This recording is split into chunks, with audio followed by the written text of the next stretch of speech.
My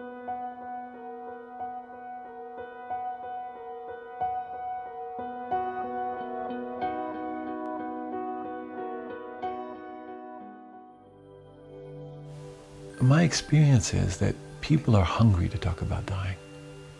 They just don't know how to talk about it.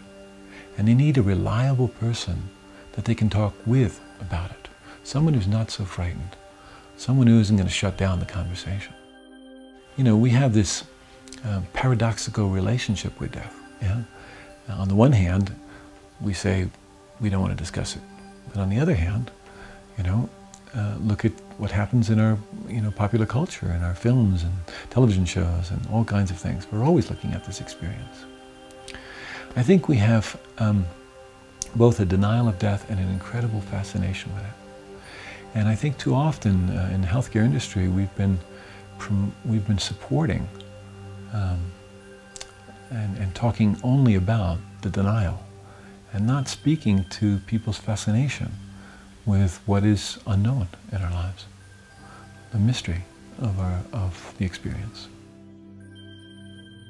You know, there's a piece about the dying process and the natural way in which it occurs that one of the pieces that strikes me particularly is this.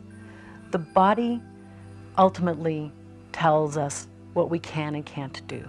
So even though we may feel like we want to do everything or need to go and do this or do that, the doing part of us isn't about the physical body. And as the physical body comes to the place of needing more rest or needing to go internal, it resolves some of those doing needs, that piece.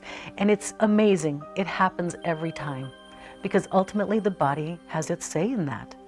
And as it slows down, the other pieces have to let go. And so that natural place of letting go that the body compels, that's really amazing to me. In Greek mythology, the ferryman, Charon, was responsible for taking people across the river Styx, from the land of the living to the land of the dead. And it was the responsibility of the family, when a person had died, to prepare the body just so, place a coin on the tongue of the dead person as a payment to the ferryman. And if the ferryman didn't receive his payment, then the dead body was left on the wrong side of the river for 100 years. And so, as the book tells the story, Stephen gave me a coin, a German Pfennig, an out-of-print coin, which was payment for the service of being his guide for that final crossing. And I have to say, I was paid many times over, not just with that penny, but with the incredible richness of all of what I got to witness and the story that I still carry inside me.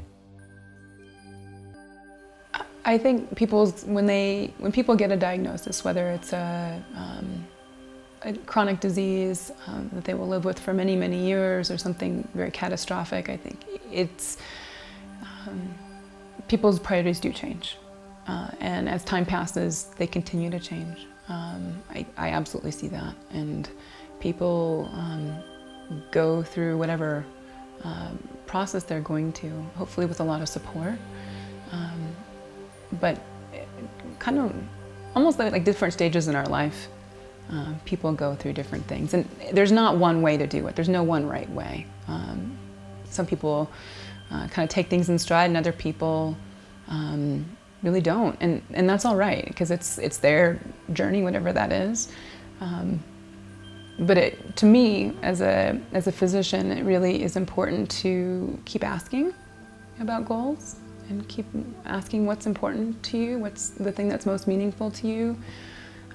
At this point, where we are now, what are you hoping for? Because it's not a static answer. And I think that's true, whether it's a stay in the hospital or over many years with our patients, whether they're, where people are really well for a long time or when they're not, it still changes. Even when you're well, it changes. So with a chronic illness or something very serious, it's absolutely, people they change, and so I always have to ask. So I don't ever know what they're going to say.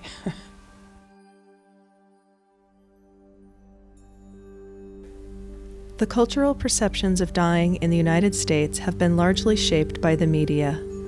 Images of death as entertainment have distorted our common view of the naturalness of the dying process.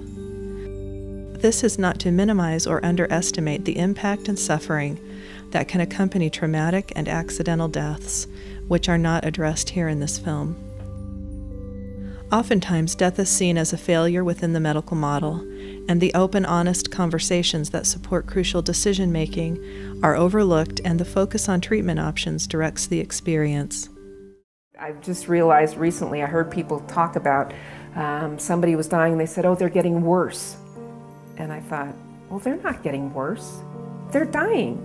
They're going through a natural process of the body shutting down. It isn't worse. It's worse maybe for your heart, but it isn't, they aren't worse. And also I remember when the Pope was dying, they talked about the Pope was failing. The Pope wasn't failing, he was dying.